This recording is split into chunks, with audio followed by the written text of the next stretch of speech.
5 las que directamente vinculamos con la resistencia. Luego en el contexto mismo fueron asesinadas otras personas más. ¿Ah, sí? Ajá, o sea, no fue, por ejemplo, cuando asesinan a Ramiro Rivera, que iba en su carro, ahí asesinaron a otra señora de la comunidad que iba con él, de Ray, le decimos nosotros allá, no sé cómo se dice aquí, pero que le había levantado en el camino. Luego ahí en esa misma comunidad asesinan a otras personas más que, bueno, de alguna u otra manera estaban vinculadas en la lucha, pero nosotros creemos que los más estrechamente vinculados son Marcelo Rivera, que lo asesinaron en mayo del 2009. Eso desató toda una resistencia más masiva de las comunidades. Y luego en ese mismo año, en diciembre, asesinan a Ramiro Rivera, un 20 de diciembre. Un 20 de diciembre, cuando todo el mundo estaba pues de vacaciones, con su familia, asesinan a Ramiro. 6 días más tarde asesinan a Dora. Dora era una mujer humilde, una mujer con 7 hijos. Bueno, 6 hijos, más el que llevaba en el vientre, y pues fue asesinada a escasos 200 metros de un puesto policial. Y a esa comunidad prácticamente el gobierno había ofrecido apoyo, digamos, de vigilancia, y había un cerco militar ya por el conflicto mismo que se estaba generando ahí, lo que se había generado, pero eso no fue suficiente, y ahí en ese círculo donde estaba muy cercado militarmente asesinan a Dora. Dora iba de hacer esos oficios de hogar, iba de un rito, de lavar la ropa, iba bueno, allá las mujeres cargamos en la cabeza, llevaba el bebé que dejó en los brazos, el bebé que llevaba en los brazos fue herido de bala de un pie. La misma bala que le atraviesa al bebé, le atraviesa el bebé en el vientre, y ahí pues queda Dora, y queda el niño también, que llevaba en los brazos herido de bala. Pues esos son los que fallecieron, o mejor dicho, asesinaron en el 2009. Luego en el 2012 creemos que cambia la forma de operar de la empresa. Había una compañera que desde el 2007, cuando la lucha empieza a crecer en las comunidades, ella empieza a denunciar que pues ella había perdido su forma de vida, digamos, en relación a que ella tenía un huerto que lo regaba con el agua de su nacimiento. Pero luego la exploración que la empresa hizo, porque pasó alrededor de 8 años la empresa explorando, detectando donde había más minerales, ocasionó que el agua se secara. Entonces ella por completo perdió su fuente de agua. Entonces ella a partir del 2006-2007 empezó a denunciar, y era una denuncia continua. Y bueno, creemos que en el 2012, cuando le asesinan al hijo de ella, de un joven de apenas 19 años, era un estudiante de ingeniería en una de las universidades, estaba becado, y bueno, fue cobardemente asesinado, un asesinato tan cruel que le dieron al hijo de la señora. Entonces nosotros sospechamos que la empresa como que cambia la forma, ya no ataca directamente a los liderazgos y ataca a los hijos de los liderazgos. Nosotros a partir de ese momento empezamos a denunciar, porque ya era como una señal de que, bueno, si no los podemos afectar a ustedes, vamos a afectarles a sus hijos, vamos a darles donde más ustedes van a sentir. Era como un mensaje que nosotros percibíamos que nos estaban mandando. Pues a partir de eso la denuncia pues ya fue contra la empresa, y claro, estaban muy decepcionados la empresa, porque el proyecto minero para la empresa lo esperaba obtener el permiso de explotación en el año 2005, y toda la lucha que se vino generando en torno a la resistencia, les iba como obstaculizando el que le otorgaran los permisos de explotación, porque nuestra ley en El Salvador, la antigua, porque bueno, en el 2016-17 hubo una nueva, permitía primero el permiso de exploración, pasaban el tiempo necesario para explorar, ellos hacían posterior a todo el proceso de exploración, hacían el estudio de impacto ambiental, que lo hacían ellos mismos, porque nuestras universidades no tienen gente profesional en esos temas, y lo presentaban y pues ellos esperaban que en el 2005 se les otorgara el permiso de explotación, cosa que no sucedió. Primero porque el ministro de Medio Ambiente pues dijo, bueno, en ese contexto de que ellos presentan el estudio de impacto ambiental, también salimos las organizaciones y ahí ADES jugó un papel muy importante porque, bueno, nosotros quisimos conocer ese estudio de impacto ambiental que la empresa había presentado. Sin embargo, el ministro de Medio Ambiente de ese entonces nos negó el poder observar, el poder ver aquel estudio, y seguramente nosotros no lo íbamos a entender, porque claro, era un estudio que si bien ellos lo habían hecho, también era un estudio bastante técnico. Pues entonces ADES decidió contratar a una persona para que le hiciera una revisión a ese estudio de impacto ambiental que la empresa había presentado. Y en ese tiempo estaba el doctor Robert Morán, un científico que, bueno, acaba de, bueno, en el año 2017 también repentinamente falleció fue atropellado en un accidente en Londres, me parece. Bueno, la cosa fue que la revisión que el doctor Robert Morán le hizo a ese estudio, le encontró enormes vacíos. Enormes, pero enormes vacíos. Claro, si la empresa lo había hecho, justamente quería que le otorgaran los permisos. Bueno, esa fue como también una luz en ese camino que empezábamos a recorrer nosotros en ese momento. Y con esa revisión nosotros teníamos como más fuerza ya de hacerlo más político con las comunidades y le decíamos, mire, aquí está comprobado que técnica y científicamente la minería para El Salvador no es viable.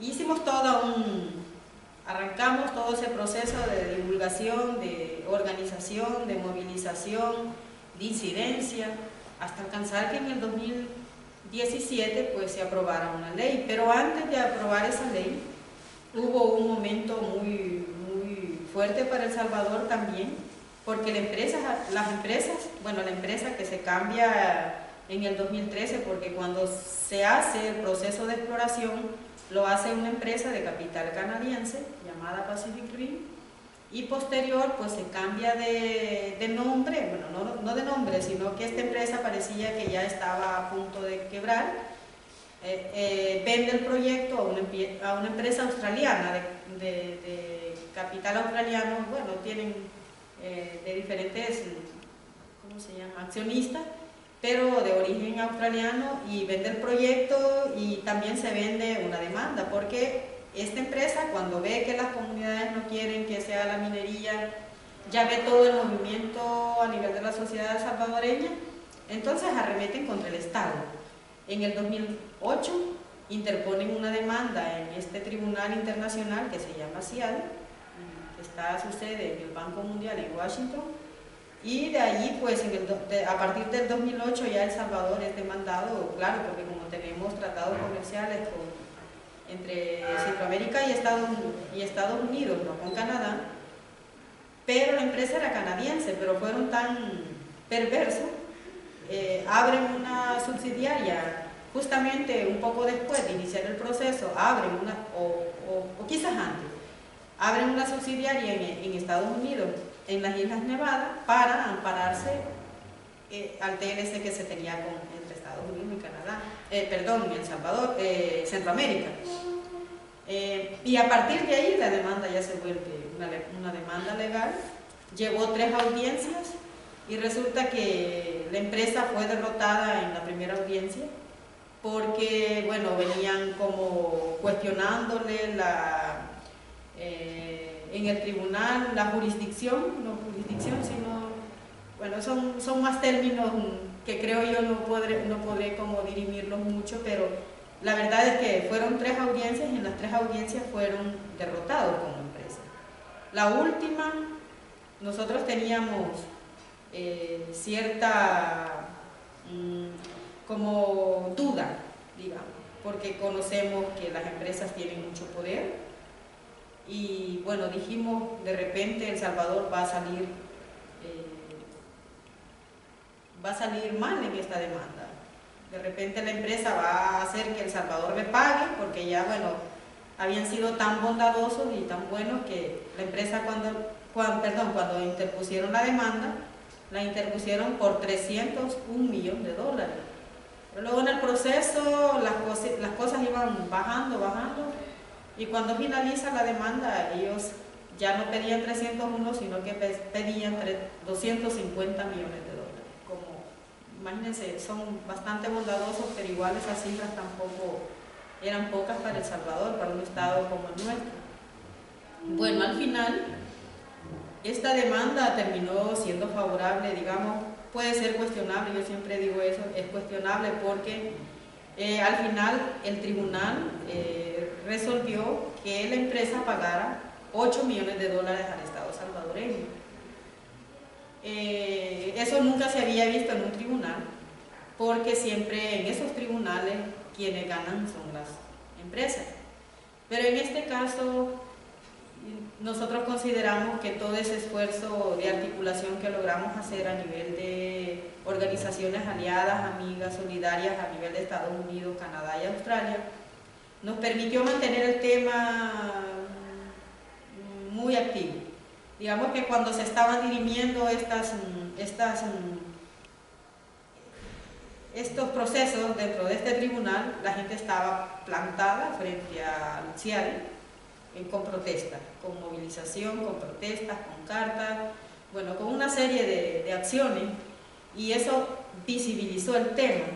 Y luego también que para este proceso, pero igual para otros procesos también, hay una pequeña oportunidad para las comunidades o para los afectados de interponer junto a la demanda de la empresa y el Estado un documento que se llama amicus curiae. Yo en términos más legales no sabría cómo explicar muy bien, pero es un documento donde van como las preocupaciones, digamos, de la sociedad civil en torno a derechos humanos, en torno a derechos que se violan, derechos del medio ambiente. Entonces es un documento que lo elabora una organización que se llama CIEL, que su sede está en Estados Unidos, que es un centro internacional ambiental, y ellos elaboran un documento que viene más bien firmado por la sociedad civil, y hay un cupo dentro de este tribunal internacional, que es el CIADI, que lo permite. Creemos nosotros también que puede ser que eso incidió. No estamos diciendo que fue eso todo, pero que todas esas acciones que se realizaron pues permitió que el Estado pues saliera, digamos, medianamente ganando, aunque en realidad si nos vamos también a hacer números y a hacer cuentas, resulta que esta demanda a El Salvador le costó $13 millones, porque bueno, pagó abogados, pagó un bufete de abogados y luego todos los viajes y todo eso que se hace, ¿verdad? Imagínense, $13 millones es un dinero suficientemente grande para cubrir necesidades que un país necesita. Sin embargo, se llevó pues esa demanda, una demanda que nosotros desde la sociedad civil la catalogamos como injusta desde sus orígenes, porque ellos, la empresa, habían irrespetado totalmente nuestras leyes nacionales, nuestras leyes locales, habían pasado por sobre las leyes ambientales, no habían hecho un estudio de impacto ambiental, digamos, efectivo, confiable, porque si ellos lo habían hecho, pues yo quiero hacer algo para mí, lo mando a hacer justo a mi medida, o sea, no estoy siendo tan sincero con eso, y eso fue lo que pasó con la empresa. Y bueno, creemos que fue un momento clave también de la lucha salvadoreña que tuvimos que enfrentar a las comunidades, las organizaciones, porque bueno, en este momento de lucha nos articulamos desde las comunidades, que creo que es donde más se fortaleció la lucha, porque claro, éramos las que directamente íbamos a ser afectadas. Luego fuimos colocando el tema en el ámbito nacional, en la iglesia misma, y aquí jugó a partir del 2007 la iglesia un papel muy protagónico, digamos, la iglesia católica. Aunque en las bases no mucho los sacerdotes hablaban, pero la conferencia episcopal se empezó a pronunciar a partir del 2007 y bueno, también tenían peso. El monseñor de ese entonces, un señor del Opus Dei, bueno, no nos caía tan bien, pero quiero decirlo con toda franqueza que él una vez encaró a la prensa y le preguntaron que la prensa le preguntó que por qué estaba contra la minería.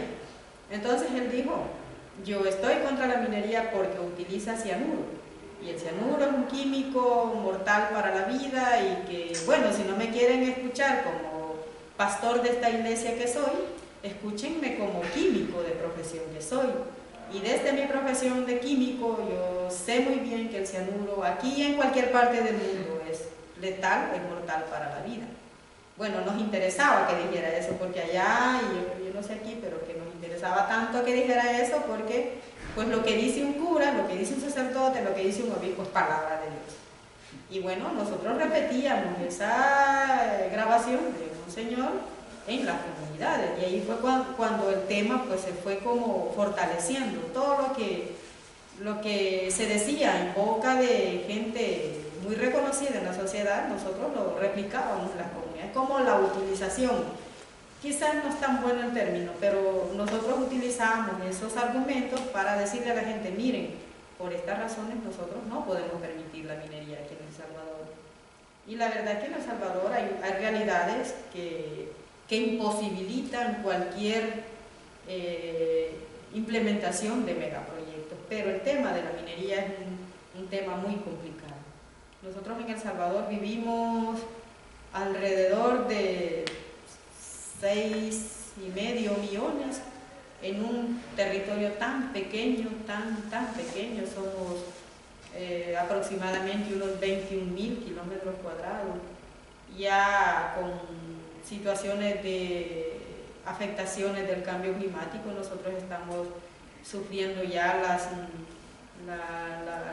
¿cómo se llama? La presencia del cambio climático. Ya tenemos situaciones muy adversas a la realidad que hemos vivido. Y luego pues tenemos ríos contaminados, allá no hay ningún tratamiento para nuestras aguas. Allá hay un informe del Ministerio de Medio Ambiente reciente, no 2000, bueno, ni tan reciente, 2012, más el que conozco, en donde ponían las aguas como en un 96% de aguas contaminadas con metales pesados, con heces, con químicos, que también esto de la Revolución Verde ha afectado enormemente a nuestros países. Digo, la Revolución Verde que se implementó a partir de hace quizás 40 años, no sé cuánto. La Revolución Agrícola. Entonces hay situaciones tan adversas que imposibilitan cualquier implementación de estos proyectos como la minería.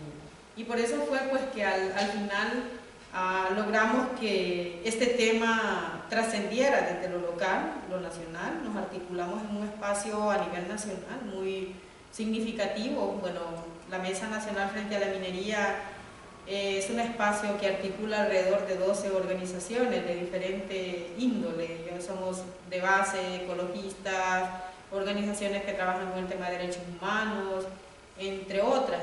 Y desde ahí pues hemos estado impulsando ya una lucha más a nivel nacional, y logramos que en el 2017, en marzo del 2017, se aprobara una ley que prohíbe la minería metálica.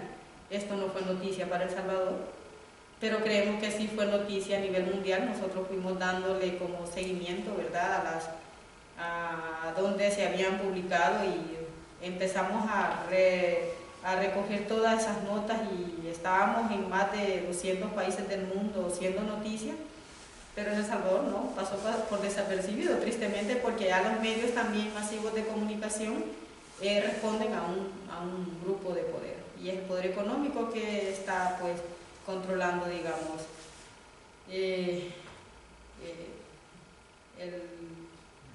la información, sí, exacto. Entonces, digamos que eso es como lo más relevante de nuestra lucha. Tenemos una ley, ahora podemos decir que estamos con una incertidumbre, porque claro, las leyes son movibles, digamos, en la medida de que, bueno, ahora, para ser sinceros, hay mayoría de la derecha salvadoreña también. En estas elecciones del año pasado y en esta reciente, la derecha retoma de nuevo el poder, y tenemos como una incertidumbre de que puedan derogar esta ley. Lo pueden hacer, yo estoy convencida que lo pueden hacer siempre y cuando los intereses de los poderes económicos estén presionando, lo pueden hacer, y entonces ahí está como la lucha, ¿verdad? Que es continua, o sea, que vamos a seguir poniendo el tema en la mente de la población salvadoreña para que estemos despiertos, pero luego también porque esta lucha ha costado primero 12 años de una activa resistencia, ha costado vidas, ha costado divisiones familiares, porque todo esto se vive en los territorios donde se emprenden estas luchas. Pero claro, esto también nos ha llevado a tener mucho más conocimiento y mucho más entendimiento de la importancia de protegernos, de cuidar, de prevenir, ¿verdad?, situaciones que pueden a temprano tiempo o a largo tiempo afectar tanto nuestras vidas como nuestros ecosistemas, nuestra agua y todo eso, ¿verdad? Entender esa realidad en la cual vivimos en este contexto salvadoreño ha sido importante, porque ahora pues la gente tiene mucha más conciencia de que se vuelve necesario embanderar esta lucha. Eso prácticamente en torno a ese tema.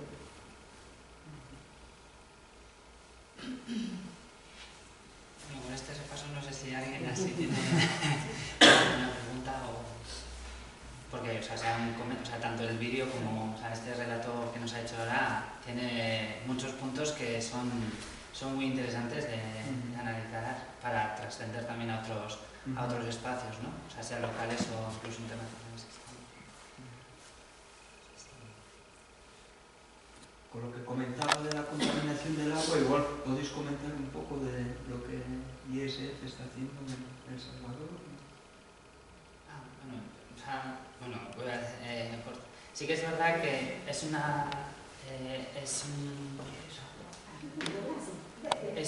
es importante también tener en cuenta el dato que decía Vidalina, que el tema de la contaminación de aguas en El Salvador es bastante notorio, o sea, tanto por la industria azucarera y todas las grandes extensiones de agricultura que suele haber, ¿no?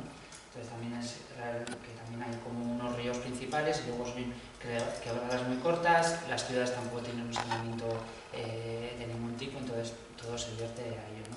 Entonces que algunos de los proyectos de ISF sí que están en las diferentes comunidades, que se abordan proyectos de abastecimiento de agua, también abordar procesos de construir alternativas de saneamiento, y luego también dentro de la Universidad de El Salvador también enfocar a los alumnos y alumnas, al profesorado en temas de estos ámbitos de saneamiento urbano y demás para que se tengan en cuenta en estas cosas. Sí, a nivel personal yo estuve con otra organización antes, que ISF también colaboraba, con ACLA, y ahí por ejemplo el tema de...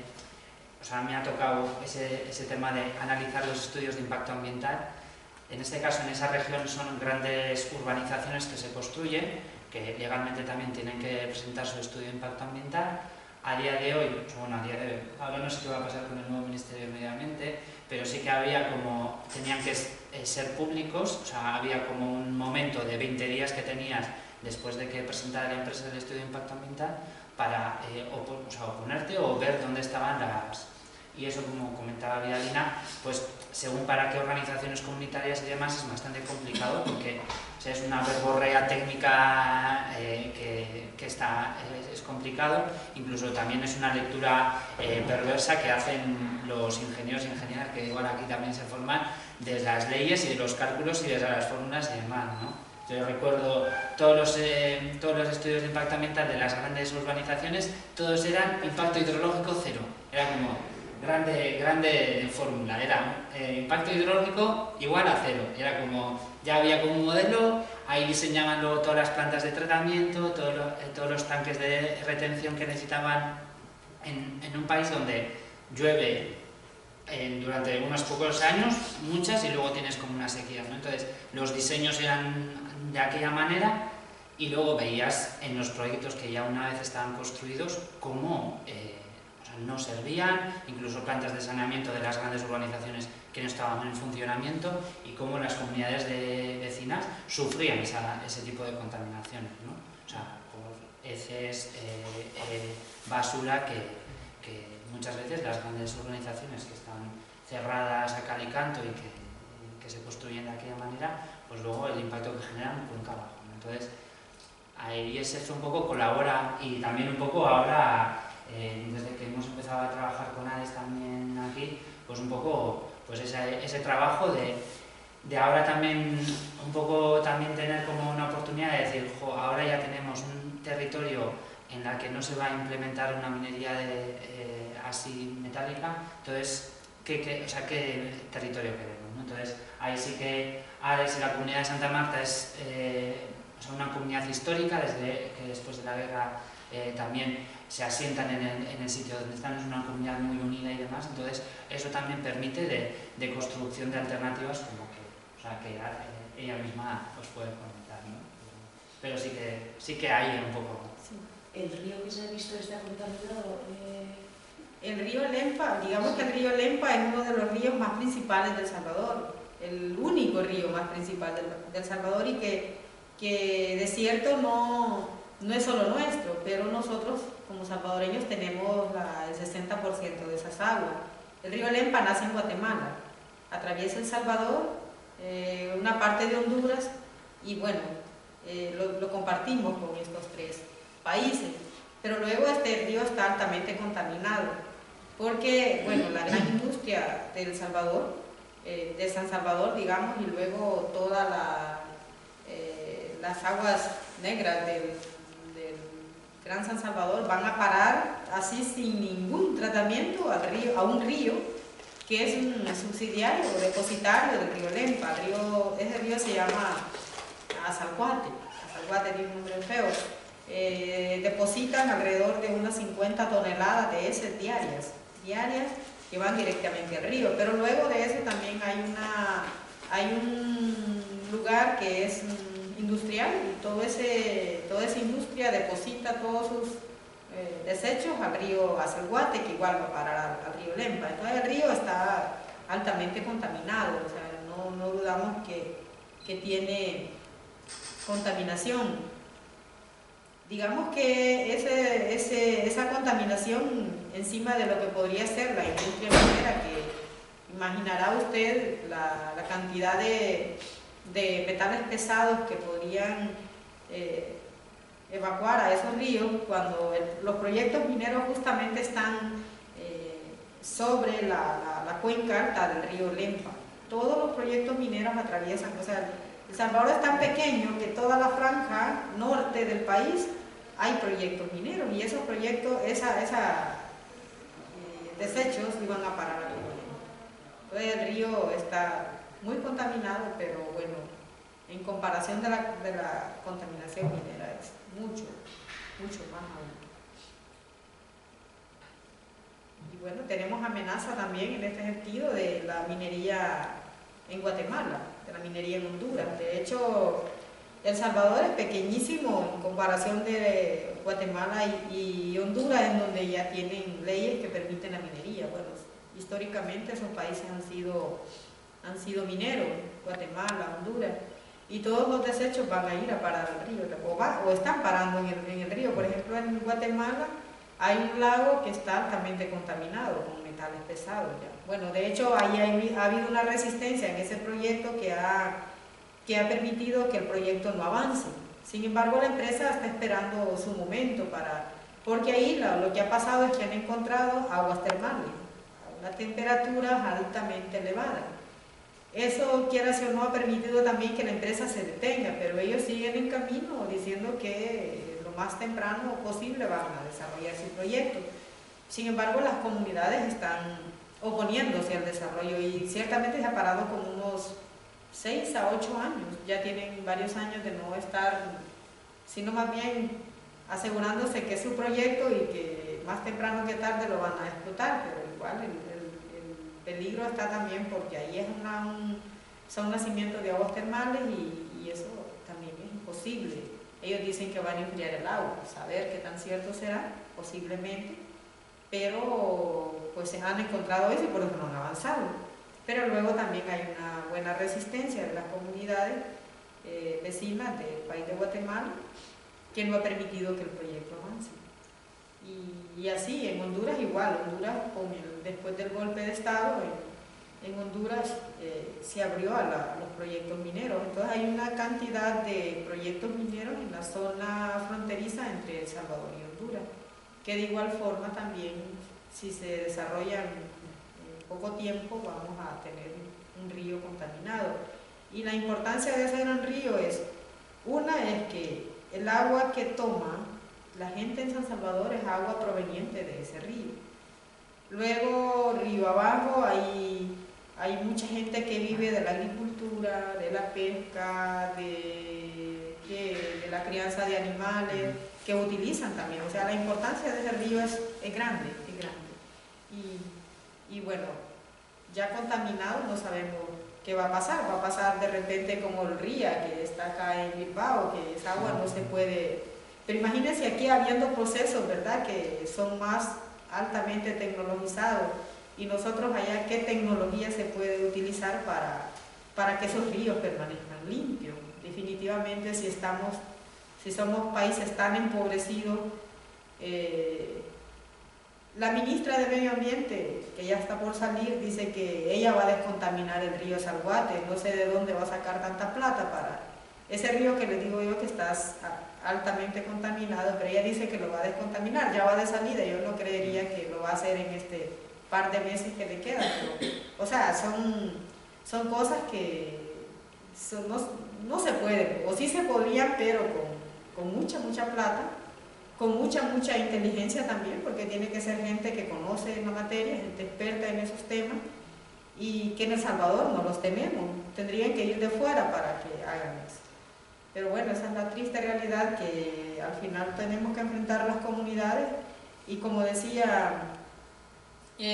nosotros a partir de lo que fue la aprobación de la ley, bueno, desde antes ya hemos venido como tratando de buscar alternativas bueno, de hecho nunca hemos sido un país minero que hayamos dependido de la minería, nunca tenemos historia de minería en El Salvador que se hizo en los años 50, en el siglo pasado, y que igual ha dejado grandes afectaciones. Ustedes lograron ver un río todo amarillo, ese río está totalmente muerto, ahí lo que hay es gente con muchas enfermedades, gente con problemas en los riñones, por ejemplo, y fue una minería artesanal, o sea, en periodo de guerra estaba una empresa instalada y luego porque decían ellos que los guerrilleros le estaban destruyendo su infraestructura, tuvo que salir y dejar todo abandonado allá, saber qué tan cierto sería, pero si lo hicieron, qué bueno, ¿verdad?, que lo hayan hecho, porque los corrieron pues en esos tiempos y bueno, después llegaron a volver a continuar su proyecto y luego se encuentran que ya no es posible porque bueno, ya empieza a haber un poco de resistencia en las comunidades y bueno, no continúa. Pero la verdad es que ese proyecto que les digo, esa minería que se dio en los años 50 generó mucha contaminación, sigue generando porque hay drenaje ácido, hay mucho drenaje ácido en ese río y bueno, ahí vemos la consecuencia, un país tan pequeño con apenas esa cantidad de kilómetros que tenemos y si se piensan desarrollar, los proyectos mineros vamos a terminar como ese proyecto que les digo que sí fue artesanal, pero igual está altamente contaminado. Un pequeño río que pasa por ahí, el agua que se ve con este color, o sea, no podemos estar, digamos, pensando en que la minería es una alternativa. Casualmente esa mina, si no estoy equivocado, se llama Mina San Sebastián. La mina San Sebastián. Ahí, o sea, a ver, nada, Sí. en el vídeo aparece Sí. Mina San Sebastián. Ahí. No sé si alguien tiene que algo que ver, pero... Sí, es crítica la situación. Y bueno, en la actualidad nos hemos dado cuenta también, bueno, no nos hemos dado cuenta hasta ahora, sino que desde hace varios ratos que en El Salvador también hay grandes intentos por privatizar el agua. De hecho, hay un control bastante grande de las empresas embotelladoras, como la Coca-Cola, la cervecería y todo eso, pero ahora lo que quieren es legitimar esa acción de que, bueno, si ellos la han tenido controlada por mucho tiempo, ahora quieren perdón, que la empresa privada esté dentro de la junta directiva o del ente rector que administrará el agua. Hay un compañero que dice, ¿cómo es posible que pongamos lobos a cuidar las gallinas?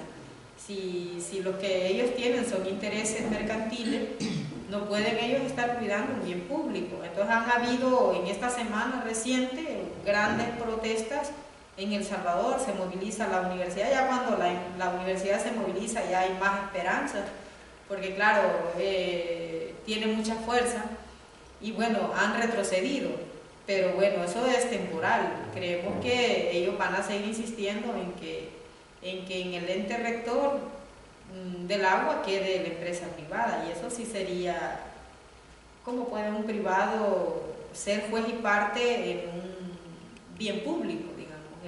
El agua mundialmente se conoce y la ONU misma lo ha reconocido en que tiene que ser un bien público, tiene que estar contemplado dentro de las constituciones. En el caso nuestro no se ha podido, definitivamente no se ha podido. Han habido intereses de los grupos oligárquicos del país, de los grupos de derecha, y no han permitido que esto pues suba a un rango constitucional. Medianamente, hace dos legislaturas anteriores a esta, se ratificó el artículo 69, se aprobó, mejor dicho. El compromiso de la asamblea siguiente era ratificarlo, pero claro, privan más los intereses económicos que los intereses de la gran mayoría.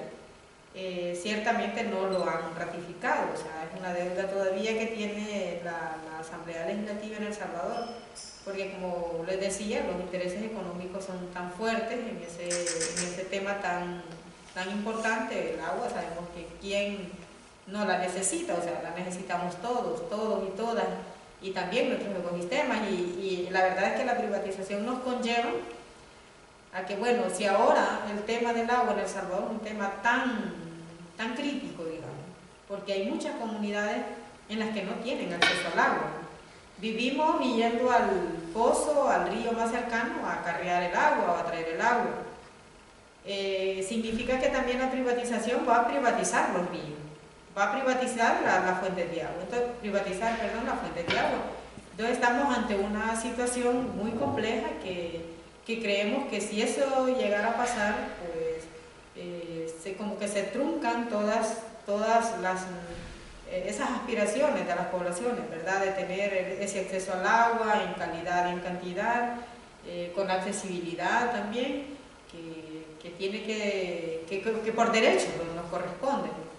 Pero bueno, en esa lucha nos hemos también juntado con otros sectores importantes en la sociedad para que no se vaya a permitir la privatización del agua, y bueno, medianamente han retrocedido, pero no sé si para agarrar impulso o en verdad están teniendo temor de que la población pues se organice mucho más y de esto haga una lucha más fuerte.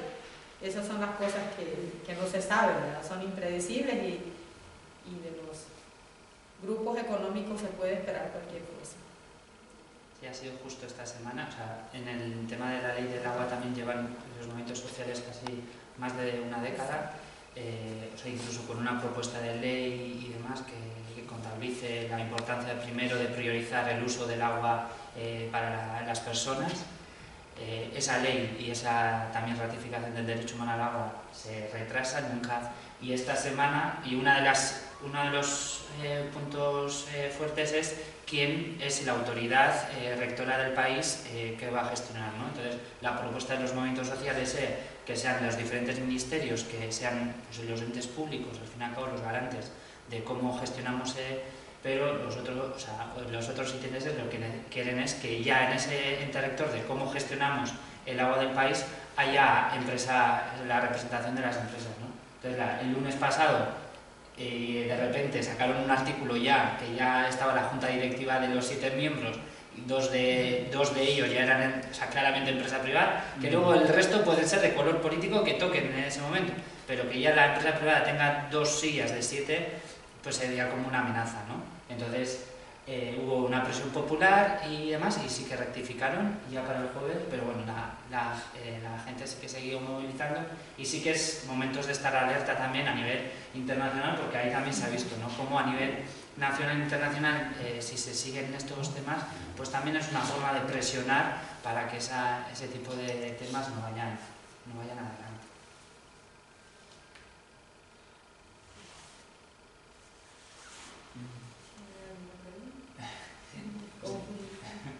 ¿Hay alguna intención de replicar la ley de El Salvador en Guatemala y en Honduras? ¿Habéis tenido algún contacto con gente de allá, de Guatemala, ¿no? Porque al final el río Lempa, como has dicho, ¿no? Nosotros tenemos un espacio a nivel centroamericano entre Guatemala, Nicaragua, Honduras, de organizaciones que hemos venido abordando ya la problemática